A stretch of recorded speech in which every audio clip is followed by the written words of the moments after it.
Hello students, हम लोग discuss करने वाले हैं एक लिस्ट जो वेरी इंपॉर्टेंट क्वेश्चंस की है, जो आप लोगों को टर्म 2 क्लास 10 साइंस में पूछे जा सकते हैं फिजिक्स पार्ट में। इन क्वेश्चंस की डेफिनेटली प्रिपरेशन जरूर करके जाइएगा।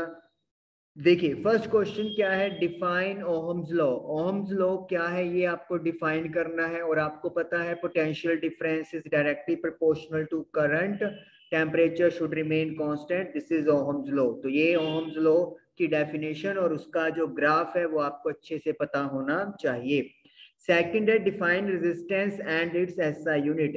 रेजिस्टेंस क्या होता है? रेजिस्टेंस है कि ये वो प्रॉपर्टी है एक ऑब्जेक्ट की जिससे कि वो चार्ज को फ्लो होने से रोकता है, और इसकी एसआई यूनिट ओहम होती है। रेजिस्टेंस का formula rho L by A होता है, ये आप लोगों को पता होना चाहिए। Then question number 3, what is Joule's law of heating. Joule's law of heating क्या है कि अगर किसी कंडक्टर में से करंट पास करता है तो फिर जो उसके अंदर हीट प्रोड्यूस होती है उसका फॉर्मूला होता है H is equal to I square R T.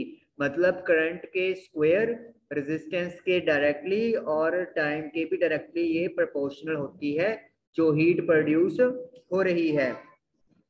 Question number 4 है, what is commercial unit of energy. Energy का कमर्शियल यूनिट क्या है? दैट इज किलोवाट आवर, जिसे हम लोग यूनिट भी कहते हैं। और इसका रिलेशन विद जूल कैसे होता है वो भी आपको पता होना चाहिए। नेक्स्ट क्वेश्चन है, what is potential difference and its SI unit. Potential difference क्या होता है? Work done to move a charge from one point to another in an electric circuit carrying some current. एक सर्किट है और उसमें कुछ current flow कर रहा है, तो एक चार्ज को आप एक पॉइंट से दूसरे पॉइंट पर लेके जाने के लिए जो वर्क डन करोगे उसे पोटेंशियल डिफरेंस कहते हैं। ऐसा यूनिट वोल्ट होती है, और इसका formula voltage is equal to work done divide by charge. Question number 6, how fuse acts as safety device. Fuse एक सेफ्टी डिवाइस की तरह कैसे काम करता है? जो फ्यूज होता है उसे हम लोग अपने घर में सीरीज में कनेक्ट करते हैं। क्या होता है, अगर लिमिट से ज्यादा करंट सर्किट में फ्लो करता है तो उससे जो मेल्टिंग पॉइंट है वो कम होने की वजह से फ्यूज वायर मेल्ट हो जाती है और इससे सर्किट ब्रेक हो जाता है, और इस तरीके से हमारे जो इतने भी सर्किट होता है या फिर इलेक्ट्रिक कंपोनेंट्स होते हैं वो सब सेफ हो जाते हैं। Question number 7, what are the advantages of parallel combination over series combination. Parallel combination के क्या फायदे हैं सीरीज कॉम्बिनेशन के कंपेयर में? बड़ी सिंपल सी बात है, सीरीज में अगर एक भी कंपोनेंट आपका खराब हो गया तो पूरे सर्किट में कोई भी कंपोनेंट वर्क नहीं करेगा, लेकिन पैरेलल में ऐसा कुछ नहीं होता। अगर एक कंपोनेंट खराब हो गया तो इसका इफेक्ट दूसरे पर नहीं पड़ता। दूसरा एडवांटेज क्या है, सीरीज कॉम्बिनेशन में जो ओवरऑल रेजिस्टेंस है वो इंक्रीज हो जाता है, लेकिन पैरेलल कॉम्बिनेशन में ये ओवरऑल रेजिस्टेंस कम हो जाता है। तीसरा एडवांटेज आप क्या लिखोगे, सीरीज कॉम्बिनेशन में करंट सेम रहता है, लेकिन हमारे पास जो डिवाइसेस होते हैं उनकी करंट की रिक्वायरमेंट डिफरेंट होती है, तो उनका पोटेंशियल डिफरेंस उनको सेम चाहिए, जो कि सिर्फ पैरेलल कॉम्बिनेशन में ही पॉसिबल है। तो इस तरीके से ये एडवांटेजेस आप लोगों के हो जाएंगे।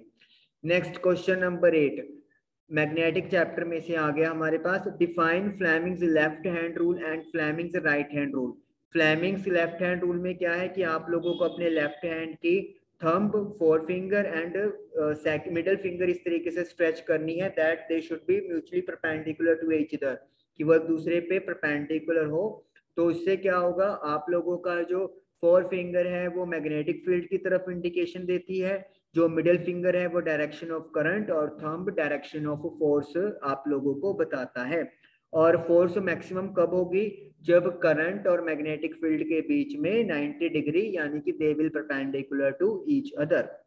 फ्लेमिंग्स राइट हैंड रूल क्या है, अब आपको राइट हैंड की अपनी थंब, फोर फिंगर और मिडिल फिंगर इस तरीके से स्ट्रेच करनी है that they are mutually perpendicular to each other. तो इससे जो फर्स्ट फिंगर है वो अगेन मैग्नेटिक फील्ड की तरफ ही आपको पॉइंट करती है, थंब आपको मोशन या फोर्स की तरफ इंडिकेशन देता है, तो जो मिडिल फिंगर है वो इंड्यूस्ड करंट की तरफ इशारा करती है।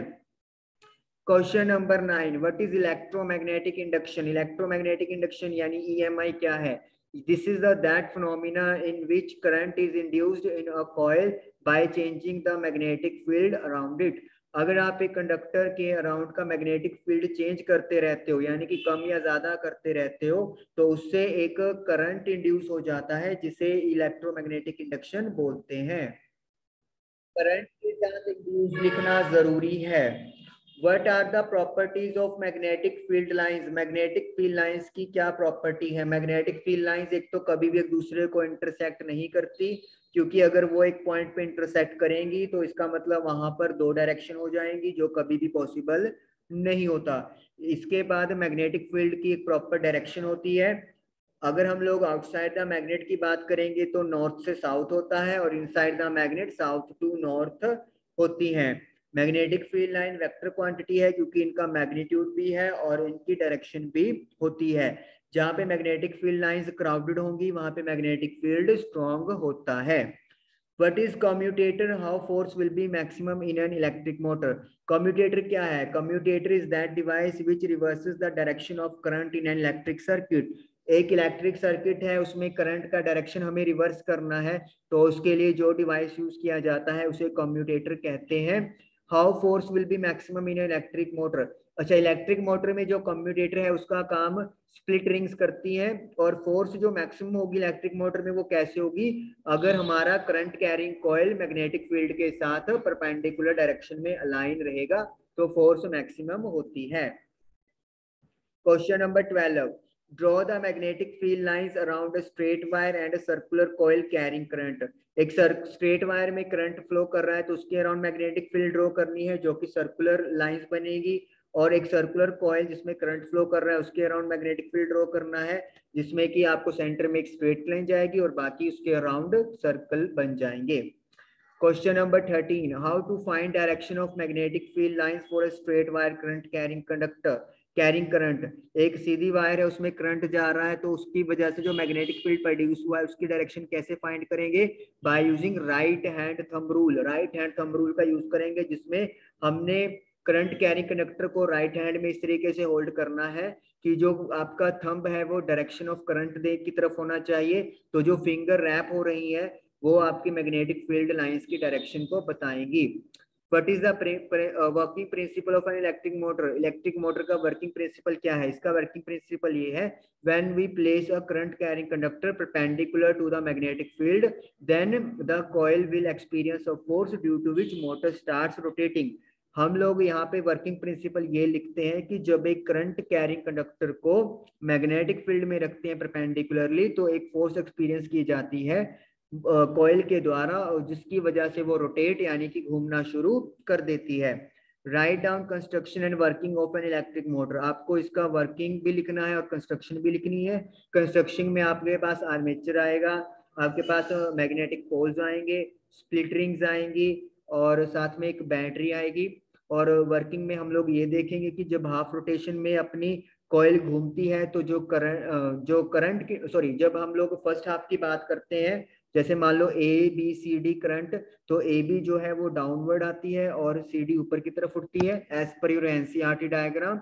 और हाफ रोटेशन के बाद ये प्रोसेस रिवर्स हो जाता है, क्योंकि डायरेक्शन ऑफ करंट रिवर्स हो जाती है स्प्लिट रिंग की वजह से। तो वो सारी चीज भी आप लोगों ने ऐड करनी है, और इस तरीके से आप लोगों का ये कंप्लीट हो जाएगा। तो इन 14 क्वेश्चंस की जरूर प्रैक्टिस करके जाइएगा। बहुत इंपॉर्टेंट क्वेश्चंस की ये लिस्ट है जो आपको टर्म 2 सीबीएसई में पूछे जा सकते हैं।